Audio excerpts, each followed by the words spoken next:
The wind tore across the ice runway outside Mormons in the far north of the Soviet Union as if it had a life of its own. It was January 1944. The sun hadn't properly risen in days, only throwing a thin, metallic sheen over the packed snow. A thermometer nailed to the supply shed registered 40 sectored below 0 Celsius and still dropping. Eyelashes iced over within moments. Fuel lines fractured. Rubber turned as brittle as glass. The American-made Sherman tanks sat in a line like cold steel coffins, their engines numb and uncooperative. The mixed Soviet-American crews had tried everything. Hand cranks, fire pots underneath the motors, even blowtorches. But nothing brought life. Batteries drained faster than they could be topped up. The tanks, meant to lead a vital supply push to the Kandalaksha front, were becoming frozen monuments to defeat. By a rusted drum fire, cheeks raw from the gale, stood a mechanic from Michigan named Earl Connors. Everyone called him Mad Eddie. He was 30, lean, with grease-stained fingers and the scars of cold burns. Eddie didn't belong on the front line. He was a rear-echelon wrench-turner, a maintenance man, not the sort the Army put in stories as a hero. Yet this was his hour. He stared at the row of Shermans, then at a dented, plain silver canister in his hands. Inside sat an unapproved concoction he'd brewed. A blend of high-octane aircraft lubricant, industrial whale oil, aviation anti-gel, and, rumor had it, a splash of Soviet vodka. He dubbed it his Arctic cocktail. It was against the rules. Never trialed by the military, it broke every regulation in the Army Technical Manual on armored vehicle lubrication. But Eddie knew the truth. Conventional oils gummed up like syrup in these temperatures. His mix did not. The commanding officer had warned him. Mess with that voodoo and you blow an engine. You'll face a court-martial. Eddie was already crouched at a Sherman, unscrewing the oil cap. He drained the frozen muck from the crankcase and poured in the shimmering brown liquid. It sighed in the sub-zero air. The tank's crew watched with tight faces and doubtful eyes. Eddie climbed down, gave a single nod, and said, "Try it." The driver turned the ignition. The engine coughed again. For a breath there was nothing. Then impossibly the Sherman leapt to life. Smoke belched from the exhaust. Metal trembled. The earth under the tank shuddered with returning force. Silence held for a moment. Then a Soviet sergeant roared. A sound part astonishment, part elation. Eddie only smiled and said, "One down, 44 to go." That night, in one of the coldest places on Earth, surrounded by enemy lines, blizzard and silence, the thunder of a tank engine coming alive was louder than any artillery blast. Nobody forgot who'd made it happen. The mad mechanic with the outlawed blend. The cold, the convoys, and the man from Michigan. Long before Earl Connors poured that first illicit drop of oil into a frozen Sherman, the war had already shoved men past every limit. In early winter 1941, the United States began sending war materiel to the Soviet Union under the Lend-Lease Act. It was both a logistical marvel and a sentence of risk. The route to deliver American tanks, trucks, and fuel to the Eastern Front ran through the Arctic Ocean. From ports in Scotland and Iceland, long columns of supply ships steamed into the Barents Sea toward Murmansk and Arkhangelsk. They called it the Murmansk Run. The scale was immense. Between 1941 and 1945, more than 4 million metric tons of Allied aid reached the Soviet Union. Over 12,000 tanks, 13,000 aircraft, and nearly 3 million tons of fuel. Getting it there, though, was the brutal part. The German Navy, operating from Norway, hunted the convoys like predators. Dozens of ships were torpedoed or bombed by U-boats and Luftwaffe planes. And when the enemy didn't get you, the Arctic often would. Temperatures plunged below 50° C. Ice accreted on hulls, snapped rigging, and froze men in place. More than 85 merchant ships and 16 warships were lost on the Murmansk Run. Into that frozen gauntlet came the Sherman tanks, American machines built for milder climates, now expected to fight in one of the harshest theaters on Earth. That was the world Earl Connors found himself thrown into. Earl hadn't been cut out to be a soldier by pedigree.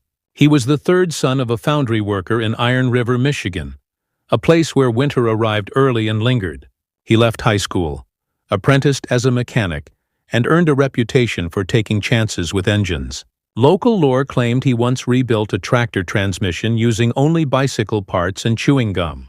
True or not, one thing stuck. Eddie would not abandon a machine.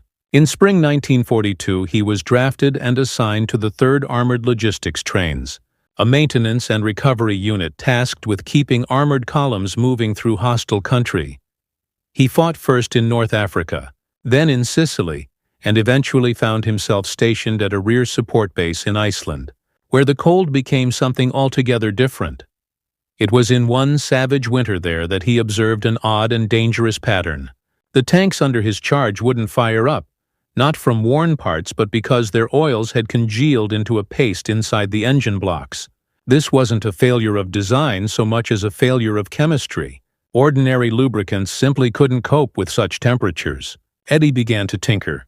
He rendered down oils, scavenged additives from aircraft supply crates, borrowed grease from naval stores, even asked local Icelandic fishermen what kept their motors turning. Piece by piece, and with real risk, he put together a recipe that could keep a steel engine turning where most men would not survive. Still, no one paid him heed. The Army ran on rules. The Army ran on procedure, and procedure meant obey the manual or face the consequences. So when Eddie was reassigned to the Arctic Theater in autumn 1943 and sent to Murmansk as part of a technical liaison group attached to the Soviet armored units, he carried more than spanners. He brought his concoction and a blunt warning. If you wait for authorization at 40 below, you'll be dead before the ink dries. At first he was dismissed. He was only a mechanic, not an officer. He had an odd accent, a chip on his shoulder, and the habit of speaking to engines as if they were people. Eddie didn't mind. He knew what winter would do, and he knew the Shermans weren't prepared. Not yet. The first major trial came the morning of November 15, 1943. At an outpost just east of Murmansk, a convoy of 45 American-built Shermans was due to depart at dawn. Their task, push south across the Kola Peninsula to reinforce Soviet units near Kondoxia, where German forces were testing the Arctic rail line for a breakthrough. It was supposed to be routine. Routine as anything could be inside the Arctic Circle. The tanks had been shipped in, loaded onto temporary flat cars, and were now parked on an icy clearing prepped to move overland. The air lay unnaturally still, that hushed quiet that signals something about to go wrong. That morning the mercury read 38 degrees C. Soviet drivers and American technicians moved among the rows, tending the Shermans. Crews set fire pits under the engine bays to warm oil pans. Men rotated turrets by hand to free up hydraulics. They cranked starters by hand. It was all by the book. The manual promised success, but the manual hadn't been written for this cold. The first engine turned and then locked. The second ground and died. The third steamed, coughed, and went silent. Within half an hour, only 5 of the 45 tanks had started. 10 batteries were dead. 6 oil filters had burst from internal freezing. 1 block had cracked. The rest sat immobile, 1,000-kilogram statues awaiting a burial no one had time for. Colonel Petrov, broad-shouldered with a silver mustache and steam from his breath, cursed in Russian and demanded explanations. Lieutenant Charles Graves, the American liaison, checked his clipboard, mumbled about technical trouble, and looked around for someone to fix it. Then Eddie appeared. He crossed the ice in a threadbare canvas parka streaked with oil, fingers already black with cold. He wore no rank, carried no clipboard, only a battered toolbox and a canister. He surveyed the tanks, glanced at Graves and Petrov, and said, "It's the oil." Graves blinked. "What?" "The damn oil's frozen solid," Eddie said. "You're pouring molasses into engines and expecting them to roar." Graves bristled. "We followed procedure." Eddie didn't flinch. "Then your procedure is the problem." He lifted the canister. "This blend right here doesn't freeze. It clings to metal like it belongs. It won't gum up, it won't blow seals, and it'll turn that engine long before the sun decides to come back." Petrov looked doubtful. "Is this authorized?" Eddie shook his head. "It's not authorized. It's illegal, but it works." There was a long pause. Graves warned that if the mixture killed a Sherman, Eddie would face a court-martial. Eddie grinned, lips split by the cold.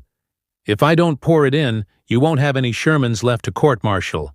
He strode to tank 18, opened the oil cap, and tipped in his Arctic cocktail. From the hatch, a 20-year-old Soviet conscript named Yuri peered down. Eddie said one word: "Start." The engine turned, coughed, then rolled into a steady growl. Yuri's eyes widened. He opened the throttle and the Sherman came to life. Men from both armies halted and watched, as if a ghost had climbed from the snow. Eddie climbed down and slapped the hull. "One down. Let's do 20 more." The convoy could not depart that day. The delay had cost their window, but news spread fast. An American mechanic had coaxed engines to run at 40 below zero, and this was only the beginning. The clock, the cold, and the threat of courts-martial hung over them. In war, failures rarely stay private. By the next morning, the convoy's failure was already in coded reports sent to Allied command in Reykjavik and London. Somewhere a single line cut through the noise: "Mechanical readiness unsuitable for Arctic deployment." For Earl Connors, Mad Eddie to those who knew him, the pressure was only starting. Back at the forward repair depot, he and a handful of grease-streaked mechanics worked without sleep. The Sherman that had responded to his mixture had become a symbol. Within hours, 5 more Shermans ran because of his oil. But the command hierarchy was uninterested in miracles. It cared only for protocol. He'd fought first in North Africa, then in Sicily, and finally landed at a rear support post in Iceland, where winter revealed its true cruelty. It was during one savage season there that he noticed a troubling pattern. The tanks he maintained wouldn't start. Not because parts had worn out, but because the oil inside the engine blocks had solidified into a paste. It wasn't a design fault so much as a chemical one. Ordinary lubricants simply failed at those temperatures. Eddie began to experiment. He rendered down oils, pulled additives from aircraft supply crates, borrowed naval grease, and even asked Icelandic fishermen what kept their engines turning. Gradually, and at real risk, he assembled a recipe that would keep steel running where most men could not survive. Still, nobody paid heed. The Army ran on rules and procedures, and the orders were clear: follow the manual or accept the consequences. When Eddie was reassigned to the Arctic Theater in autumn 1943 and posted to Murmansk as part of a technical liaison team supporting the Soviet armored formations, he carried more than tools. He carried his oil and a blunt warning: wait for permission at 40 below and you'll be dead before the ink dries. At first he was dismissed. A mechanic, not an officer, with an odd accent, a chip on his shoulder and a habit of talking to machines. Eddie didn't care. He knew what winter would do and that the Shermans weren't ready. Not yet. The real trial came on the morning of November 15, 1943. At an outpost just east of Murmansk, a convoy of 45 American-built Shermans was scheduled to move at dawn, pushing south across the Kola Peninsula to reinforce Soviet forces near Kondoxia, where German units had begun probing the Arctic rail line for a breakthrough. It was supposed to be routine as anything could be inside the Arctic Circle. The tanks had been offloaded from cargo ships onto temporary rail cars and stood in an icy clearing ready for the overland run. The air lay unnaturally still, the hush that signals something about to go wrong. The temperature that morning read 38 degrees C. Soviet drivers and American technicians moved among the rows, tending the Shermans.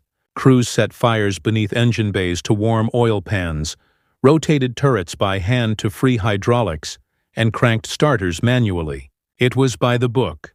The manual promised success, but it hadn't been written for this cold. The first engine turned and locked. The second ground and died. The third steamed, coughed, and went silent. Within 30 minutes, only 5 of the 45 tanks had started. 10 batteries were dead. 6 oil filters had burst from freezing. 1 block was cracked. The rest sat motionless. 1,000-kilogram monuments awaiting a burial no one had time for. Colonel Petrov, broad-shouldered with a silver mustache and steam curling from his breath, cursed in Russian and demanded answers. Lieutenant Charles Graves, the American liaison, checked his clipboard, mumbled about technical difficulties, and looked for someone to fix it. Then Eddie appeared, crossing the ice in a threadbare canvas parka stained with oil, fingers black from the cold, carrying a battered toolbox and a canister. He looked at the tanks, then at Graves and Petrov, and said, "It's the oil." Graves blinked. "What?" Eddie said, "The oil's frozen solid. You're pouring molasses into engines and expecting them to roar." Graves bristled. "We followed procedure." Eddie didn't flinch. "Then your procedure is the problem." He lifted the canister. "This blend doesn't freeze. It clings to metal like it belongs there. It won't gum up or blow seals, and it'll turn those engines long before the sun returns." Petrov asked if it was authorized.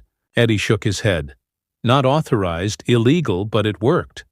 After a long pause, Graves warned that if the mixture killed a Sherman, Eddie would face a court-martial. Eddie grinned, lips cracked by cold. "If I don't pour it in, you won't have any Shermans left to court-martial." He walked to tank 18, opened the oil cap, and poured in his Arctic cocktail. From the hatch, a 20-year-old Soviet conscript named Yuri peered down. Eddie said one word. "Start." The engine turned, coughed, then rolled into a low, steady growl. Yuri's eyes widened. He opened the throttle and the Sherman came alive. Men from both armies halted and watched as if a ghost had risen from the snow. Eddie climbed down and slapped the hull. "One down. Let's do 20 more." The convoy couldn't leave that day. The delay had cost their window. But word spread fast. An American mechanic had coaxed engines to run at 40 below zero, and this was only the beginning. The clock, the cold, and the threat of court-martial hung over them. In war, failures rarely remain private. By the next morning, the convoy's breakdown had reached Allied command in Reykjavik and London in coded reports. Somewhere, an officer wrote a single line that cut harder than any blast. "Mechanical readiness unsuitable for Arctic deployment." For Earl Connors, Mad Eddie to those who knew him, the pressure had only begun. Back at the forward repair depot, he and a handful of grease-streaked mechanics worked without sleep. The Sherman that had responded to his mixture had become a sign of hope. Within hours, 5 more Shermans ran because of his oil. But the command hierarchy cared for protocol more than miracles. Lieutenant Graves summoned him after dusk inside a makeshift operation shack lit by a single kerosene lamp. "You're making noise," Graves said. Eddie leaned in the door frame. "No offense, Lieutenant, but those tanks were making more noise than me." Graves didn't smile. "You're using unapproved substances in government property. That's a violation of Article 9, subsection 6 of the Equipment Integrity Clause." Eddie crossed his arms. "What's a clause worth if your tank won't move? The Army has procedures for cold weather adaptation." Eddie nodded. "Sure. And those procedures leave half your engines dead on the ice." Graves stood. "You'd think you're smarter than the Ordnance Corps. I think I'm the only one whose tanks are moving." The confrontation hung heavy, the threat unspoken. Eddie knew he was pushing the line. Not just a technical breach, but insubordination. If things went wrong, it wouldn't matter how many tanks he had started. He'd be on a ship home in shackles. Nature pushed back too. On the night of November 20th, the temperature plunged to 44 degrees C. A second convoy of replacement Shermans arrived fresh from the ports. By morning 17 were completely frozen. Even batteries shipped with special insulation had cracked. Standard Army lubricant had become a sludgy, granular frost. Colonel Petrov arrived before sunrise, walked past the frozen engines, and muttered one word. "Niet." Not anger. Resignation. He had seen this before. That same morning, Eddie's crew used his Arctic blend on 9 Shermans. All 9 started within 4 minutes. Petrov watched in silence, then approached Eddie and asked without a translator, "What is formula?" Eddie hesitated. The formula was technically stolen.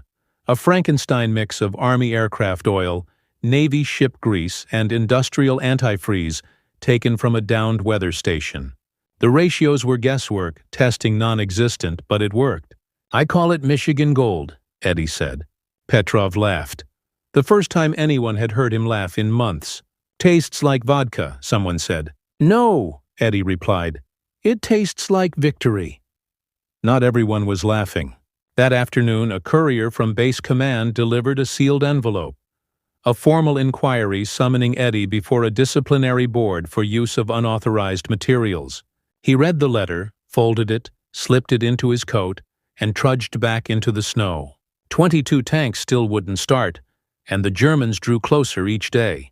By late November 1943, the snowfall no longer came in flakes, but in sheets, blinding, relentless, vicious. Wind chill plunged below, 50-degree C. The Arctic had swallowed divisions before, and now it threatened the Shermans. In those conditions, Eddie faced the true test. A priority order from Soviet High Command demanded immediate reinforcement of the Kandalakshia front. Intelligence suggested a German armored probe was preparing to sever the rail, the only link between Murmansk and the rest of Russia. If the rail fell, the entire Allied Arctic supply chain would collapse. No room for delay. 30 Shermans were assigned to the mission. All were cold and silent, and standard procedure had already failed. Eddie's name wasn't on the manifest. He wasn't listed with the strike group and wasn't supposed to be near the tanks when they rolled out. But at 2:15 a.m., in the heart of a howling whiteout, Eddie and 3 mechanics began moving down the line. They wore double wool layers, faces wrapped in scarves crusted with frozen breath. Private Hank Lell would later recall, "We couldn't feel our fingers. I couldn't tell if I was pouring oil or frostbite." They worked tank by tank, draining sludge from crankcases and replacing it with Eddie's forbidden blend. Michigan Gold, as it was now called. Eddie carried a small kerosene burner, warming the oil just enough to make it flow. They reached 17 tanks before dawn. At 5:32 a.m., the first Sherman turned over and roared to life with a violent clatter that echoed across the valley. At 5:38, a second started. At 5:44, 3 more followed. By 6 a.m., 28 of the 30 tanks were running. 2 had dead starters, but the rest were ready to move. Major Alex Gurvich watched from atop his vehicle, stunned. He had been ready to write the mission off as another frozen failure, but instead signaled forward movement. The convoy rolled out through frozen pine forests with drifts higher than the tanks themselves. Treads crushed sheets of ice that split like glass beneath them, frost building on gun barrels within minutes. At roughly the 20-kilometer mark near a frozen river crossing, one Sherman slid off the track and sank into a snowbank, treads churning uselessly. The engine stalled and the commander radioed for recovery, but Eddie was already on the move, riding in the back of a supply truck. He jumped down, slid under the stalled tank, and worked with numb hands to flush the lines. A second can of the mixture went in. He rapped the hull twice. "Try it," he said. The engine thundered to life. The men cheered. The tank lurched forward. By noon they had reached the staging zone, 26 kilometers through some of the harshest ground on Earth, and not a single vehicle had been left behind.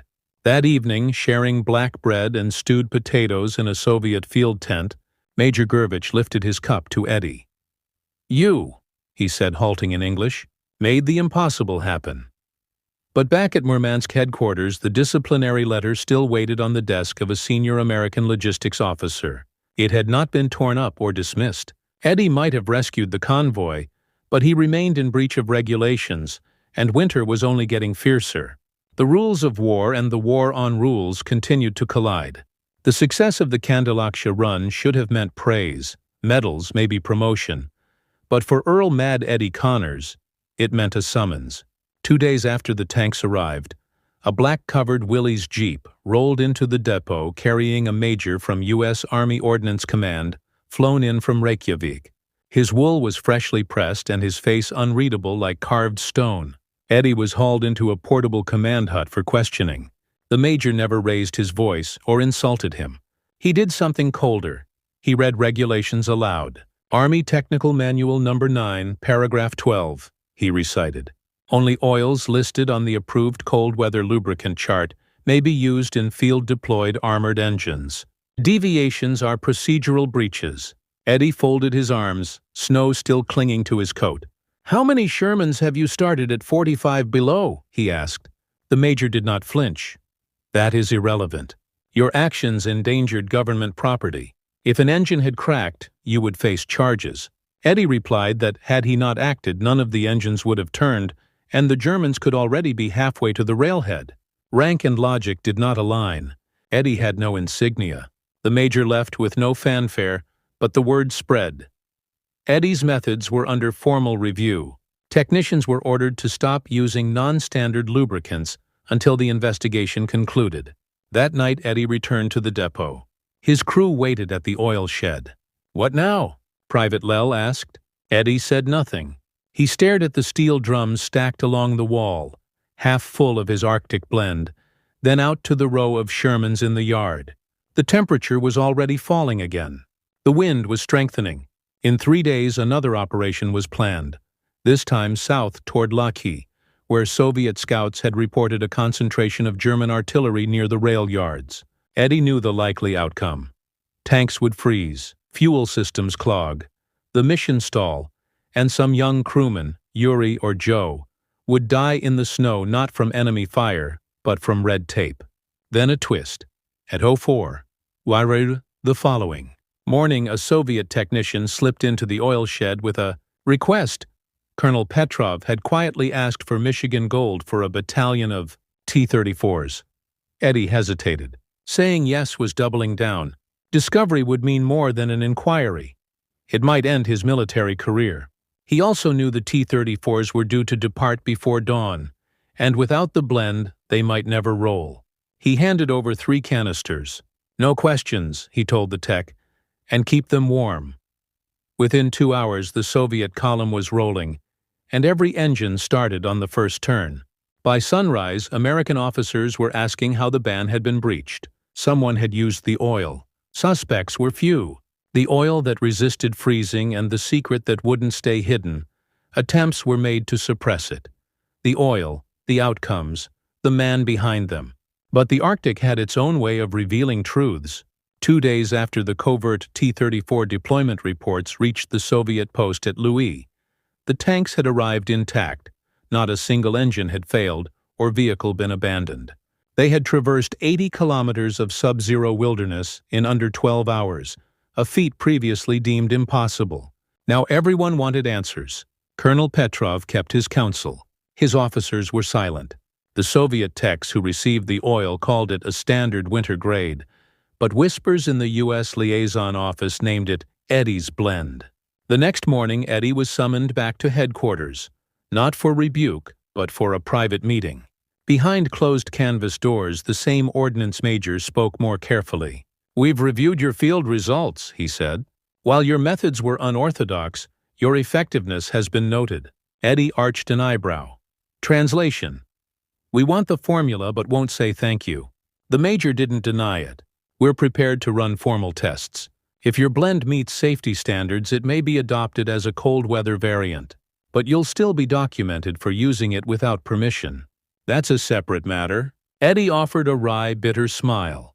"Of course it is." Outside, the wind screamed across the depot like a Siberian ghost. Men hunched over tank hatches fought the cold with bare hands and borrowed time, and Eddie realized something.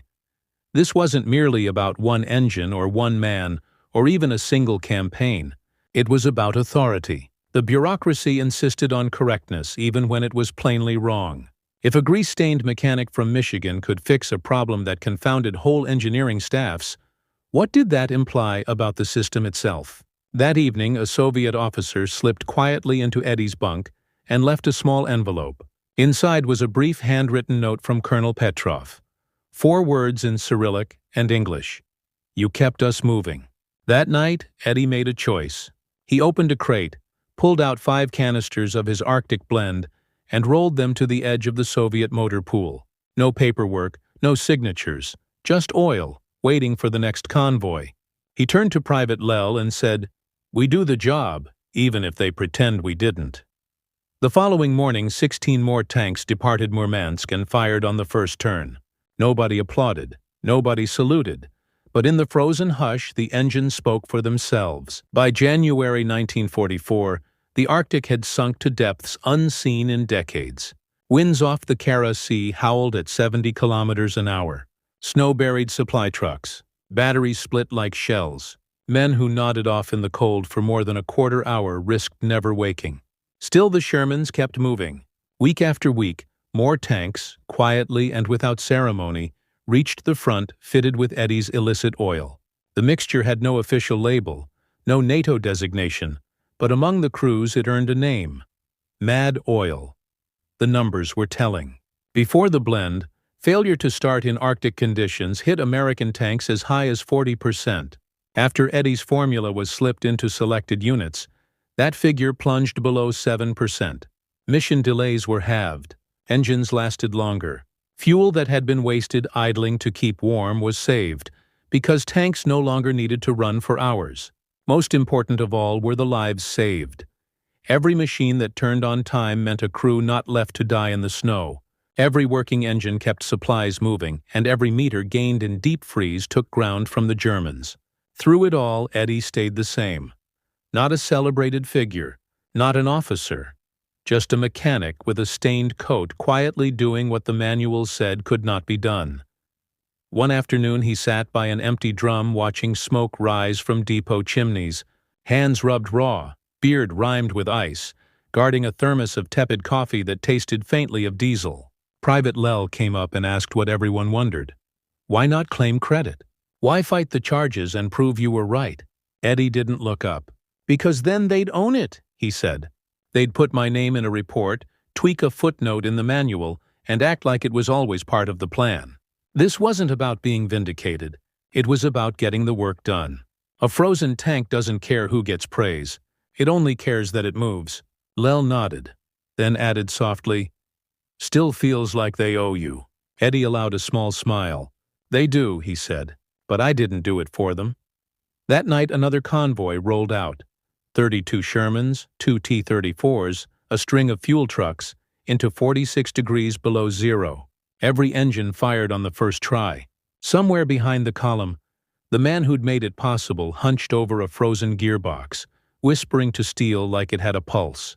In a war that was as much against weather as against an enemy, the smallest choice could change everything, even something as unglamorous as oil.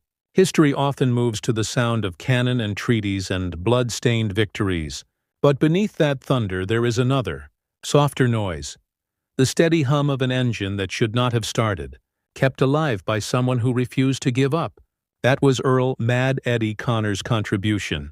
No banners, no medals, only a man in the snow, smeared with grease and frost, coaxing metal back to life. He broke rules because instinct and necessity outweighed orders. He nearly paid for it, but when the world froze, he sparked motion. That spark pushed tanks forward through blizzard and darkness, and the kind of cold that ruins men and machines. What's most unsettling is not that he was largely forgotten, but that every conflict hides dozens, maybe hundreds, of Eddie-like figures. The quiet fixers, the midnight mechanics who act without permission, not out of defiance, but to preserve lives. They operate in the margins, bending rules to keep others alive. In that frozen corner of World War II, one illegal oil formula did more than start engines. It kept a lifeline open, delivered soldiers and supplies, and carved tracks through terrain that should have stopped them. It did not win battles with firepower. It won by keeping the machinery of war moving. Perhaps that is the truest kind of heroism, not destruction but maintenance of motion. So the question remains, is it still madness if it saves everyone else? If you were standing at 40 below, surrounded by silent tanks and muted command, would you obey orders or open the can, pour the oil,